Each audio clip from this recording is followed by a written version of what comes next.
जय हिंद साथियों, बीपीएससी तैयारी से बहाल जो है शिक्षक है एनआईएस डीएलएड किए हुए हैं, उन लोगों का कहीं डाटा मांगा जा रहा है तो कहीं वेरिफिकेशन के लिए दोबारा से डॉक्यूमेंट की जांच के लिए डॉक्यूमेंट मांगा जा रहा है। कुछ जिले ने नोटिफिकेशन निकाला है, जो कि एक पहला है मुंगेर और दूसरा है औरंगाबाद। औरंगाबाद के मामले में आपने देखा होगा कि लगभग 91-92 शिक्षक को यानी डॉक्यूमेंट दोबारा देने को बात कही गई है कि आपके डॉक्यूमेंट पर संदेह है, आपने एनआईएस से डीएलएड किया है तो आपके डॉक्यूमेंट में कुछ संदेह है जिसका हमें पुनः जांच करना है। कृपया अपना आकर ऑफिस में अपना स्पष्टीकरण दीजिए डॉक्यूमेंट के साथ। अब उसके बाद बता दें, मुंगेर ने भी एक लिस्ट जारी किया है जिसमें आपको बता दें कि यहाँ पर सारा तैयारी 1 2 में हालांकि एनआईएस बहाल ही नहीं है, ठीक है, लेकिन यहाँ पर एनआईएस की भी चर्चा की गई है। तो ये डॉक्यूमेंट जो पीडीएफ है उसमें लिखा गया है।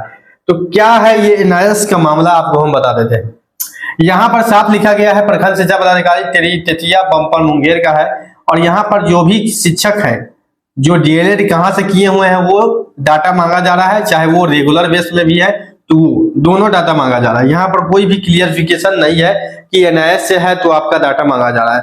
बहुत सारे यहाँ पर जो लोग कह रहे हैं कि एनआईएस बाहर हो जाएगा, ये अभी एनआईएस बाहर करने की बात ही नहीं है। कुछ जो एनआईएस से डीएलएड किए हुए हैं कुछ छात्र और जो शिक्षक बहाली में शामिल है, शिक्षक बन चुके हैं, उन लोगों के डॉक्यूमेंट में कुछ इरर पाया गया जिसके कारण उन पर संदेह हुआ और वो विभाग जांच करना चाहती है।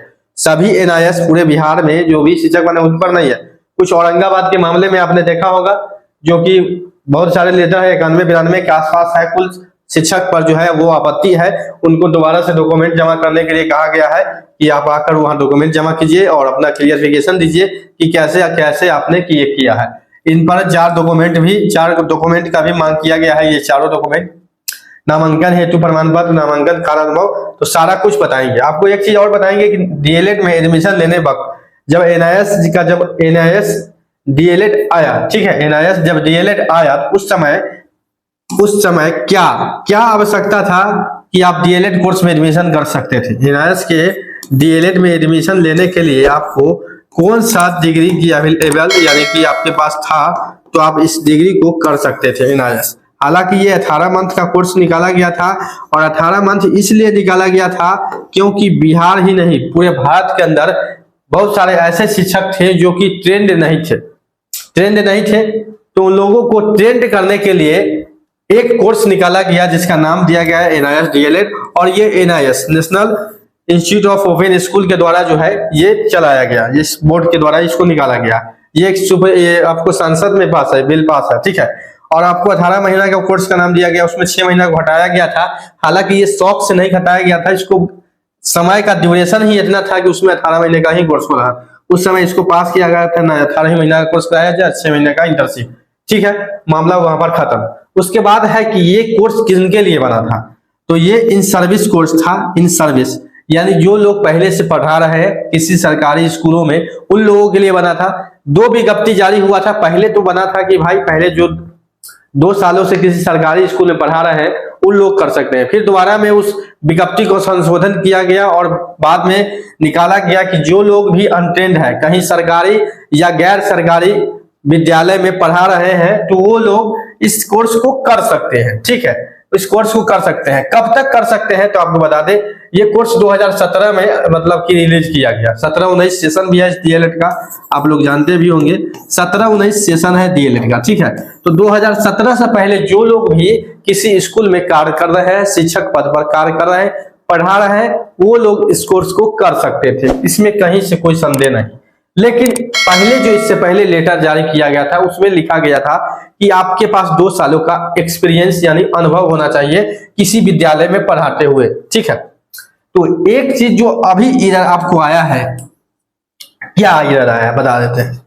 इधर क्या आया है, मान लीजिए कोई छात्र 2016 में इंटर किया या 2017 में इंटर किया और वो एनआईएस डीएलएड कर लिया है, ठीक है, एनआईएस डीएलएड किया जिसका एज भी 18 साल से कम है इंटर करने के बाद, ठीक है, और वो एनआईएस किया और वो शिक्षक बन गया, उन लोगों को डॉक्यूमेंट में एरर पाया गया है। बहुत सारे इस तरीके का भी कंडीशन है, एज भी कंफर्म नहीं, क्योंकि 18 साल से कम एज में तो आप शिक्षक बनेंगे नहीं।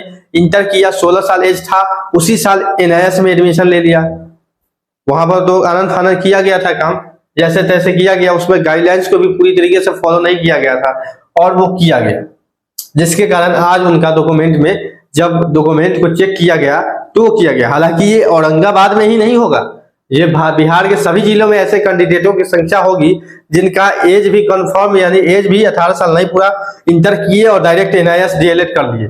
यानी जो छात्र 2017 में इंटर किया है, क्या उसका उम्र जरूरी है कि 18 साल पूरा होगा या 19 साल? नहीं, ये 2016 ये जो है 16 वर्ष था, ये किसी का 16 वर्ष था, किसी का 17, सबका नहीं, किसी का 16, किसी का 17, इसी में NIS DLED में एडमिशन कराया, जबकि ये कहीं पढ़ा भी नहीं रहा है। तो ये कहीं से वैलिड नहीं है, क्योंकि इन सर्विस कोर्स का मतलब है कि कहीं ना कहीं आप शिक्षक हैं पहले से, तब जाके आप NIS DLED कर सकते हैं, इस बात को कहा गया था।